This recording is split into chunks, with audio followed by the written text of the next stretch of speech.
Francis French. I'm a historian. I write a lot of books about the earliest days of the human space program. And we are now in April 2021, 60 years since April 1961, when the first person went into space, Yuri Gagarin. It's been 60 years, which seems like ancient history to many people. So, good time to ask, who was Yuri Gagarin? Who was the first person in space? How did they choose that first person, and what was he like? So, you might be thinking the very first person to fly in space must have been some real special, superhuman, superman of some kind. But if you looked at Yuri Gagarin just a few years earlier, 16 years earlier in 1945, he was a young kid living in the middle of Russia at a time, at the end of World War II, when his entire village had been destroyed and he'd had about the worst life you can imagine. So 16 years later, he's flying a remarkable technological engineering achievement in space. I mean, the difference in his life in those 16 years is remarkable. So he was born in an agricultural collective in the middle of Russia, and his father was a carpenter in that agricultural collective, wanted all of his sons to follow him into that kind of business, was very upset that Yuri seemed to be a bit more of a rebellious kid, didn't seem very interested in carpentry or doing anything that his father wanted him to do. But then World War II began, the Nazis invaded the village. Basically, the village got destroyed. It was on the front line of the war twice as the Nazis invaded and then as they were pushed back by the Red Army. Anything that was valuable was taken away. Some of Yuri's family were taken away as well and barely survived the war.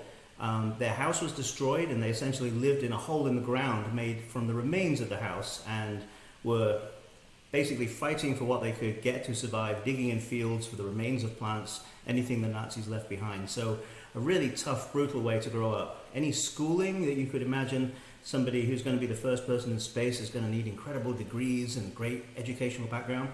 No schooling in the middle of World War II, it was surviving. And after the war, not much else either. Basically, all the family could do as the war ended and they were able to begin to reclaim their lives was to create a school out of bits of wood and desks and use old scavenged military maps as a way of writing paper, emptying old cartridge casings of ammunition and mixing the gunpowder residue into some kind of ink. Very, very basic, primitive sort of situation. So Yuri Gagarin did not have much in terms of education to help him on his career to becoming a spacefarer, but he did have a lot of determination to survive and a very strong-willed personality, which I mentioned his father was not too keen on. At some point, when he was a teenager, Yuri Gagarin turned to his father and said, "I want to go to the big city. I don't know really what it is I want to do, but I know I don't want to stay here." Basically, his father saw that as an insult. He got even worse when Gagarin decided he wanted to become a gymnast. And for his father, that was no kind of career at all. He couldn't imagine what his son might do with that kind of career. So he was able to find a position in a big city, in a college, and as he left, his father was very worried and told him, "Don't you dare shame the family name of Gagarin." So he left for the city, was not able to get into the college he wanted to get into, ended up working in a foundry, and for a kind of a slight, short guy like Yuri Gagarin, this is very brutal, demanding physical work, and basically his dreams were not going well. He was doing something he didn't want to do, he'd left somewhere that he didn't like, and now he's doing something he doesn't like. But in one of those weird twists of fate, he found that there was a flying school attached to the foundry, and he decided this seems like a good place to go and learn something different. At first, his flying wasn't so good. He was certainly not anything more than an average pilot. And at first, he wasn't able to land the plane very well until his instructors noticed that he was so short, he wasn't really able to see out the window very well, so they put a cushion under him, and after that, his landings improved. But he was always kind of an average pilot. He decided this is what he wanted to do with his life, but coming from a relatively poor background, there's no way he could afford private flying lessons. So what he did was join the military, like a lot of people do in whatever country they're from. And he was sent to a pretty remote part of the country, way up by the Arctic Circle, where over half the year it's basically dark and it's icy and cold, and they are there on duty to make sure that no enemies fly over the top of the world and attack Russia from there. Not a fun posting, not much to do, and again he's thinking this might not be the best thing for me. But then, again, another twist of fate, some officials come around talking to all the pilots, and they are recruiting for some kind of secret program. and they won't say what it was. But eventually, as Gagarin and others get called to Moscow for medical tests and other tests, they begin to learn that they are looking for the very first spacefarers. They're looking to select cosmonauts to fly in space. And they're not looking for test pilots, they're not looking for the best pilots in the country. They're looking for young pilots who have certain physical characteristics, who have certain piloting characteristics, and Gagarin seems to fit that mold. So he's chosen along with many others, and as they gradually winnow down who's going to fly, it basically comes down to him and one other guy, German Titov, as who seems to be the top of the group. And so Yuri and German realize if they help each other, they'll actually do better than if they compete with each other, which may have knocked them both out of the running. So they work together pretty well. They end up backing each other up, and Gagarin gets the first flight and Titov gets the second flight, which is actually in many ways a more difficult flight because it was a lot longer. So as he's gradually being tested and trained, he's not able to see the spacecraft at first, and once he sees it, it looks like this weird spherical shape, like no airplane he's ever seen. There's no wings, there's no tail. He's not really sure what it is, but as he learns, he becomes very proficient in it. And there's something else the instructors are looking for. They're looking for somebody who's going to represent their country to the entire world as the first person in space. And Gagarin is a very friendly, smiling, nice person who is able to make people feel at ease and happy and comfortable. He's able to avoid questions about top secret things to anybody from the outside of the program in a way that doesn't make them feel offended. It just makes them feel like, okay, he's not going to answer that, but he's being friendly. So he had a good public relations attitude to him, which seemed very good for what they were looking for.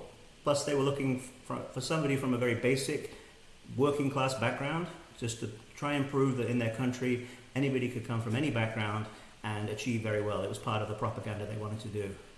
So, April 1961, 60 years ago, Gagarin finds himself sitting on top of a rocket, and with a cry of "let's go," he is launched into space as the very first person in space. Now, he only goes around the Earth once, one orbit, about 90 minutes, but they just want to test that it's possible to do it. He's not going to change where the spacecraft is in space. He's going to go up, and then they're going to fire the retro rockets to come down, and he's going to parachute back down at the end of the flight. Very, very simple, but nevertheless, nobody's done this before. So he gets into space, and the first thing happens is he's flying around the planet, going into darkness. He looks down and sees the islands that make up Japan. And just to give you an idea of how secluded his life had been, this is the first time he's ever seen a foreign country from space. He's never seen one traveling on Earth. So the first time he ever sees a foreign country, he's in orbit around the planet. The flight goes pretty smoothly until the end. They fire the retro rockets, at which point the two parts of the spacecraft are supposed to separate. But there's a cable that is not disconnecting. So all of a sudden, the part he's in, a spherical shape, which has a heat shield on one side and is less shielded on the other, is not coming free. It's rotating around almost like a spinning top. And Gagarin's beginning to lose consciousness. It's basically a race of time, whether the cable's going to burn through first or his spacecraft is going to fail. Fortunately, that cable burns through first, and the spacecraft spins even more, but then eventually slows down as it begins to come into the thicker parts of the atmosphere. The next thing that has to happen is the spacecraft is too heavy for Gagarin to land inside without risking some kind of injury, maybe a back injury that would not allow him to ever fly again. So he has to parachute out at the end of the flight as he's getting closer to the ground. This all happens automatically. The hatch comes off and his seat is shot out, and then he separates from his seat and comes down under parachute. And he realizes as he's coming down very close to the place he very first learned how to fly. So a total coincidence, but a nice coincidence for him that he's kind of a homecoming to his whole aviation career. So when he lands, it's almost like this is when the real work begins. He is paraded around the world. He becomes an instant celebrity. A couple of years before the Beatles get really famous, but this is like Beatlemania, except there's just one of him and four of them. So everywhere in the world, he's an instant celebrity. And even though he's traveling around the West, he comes to the northwest of England, he's in a Soviet military uniform, it's considered a triumph for the whole world.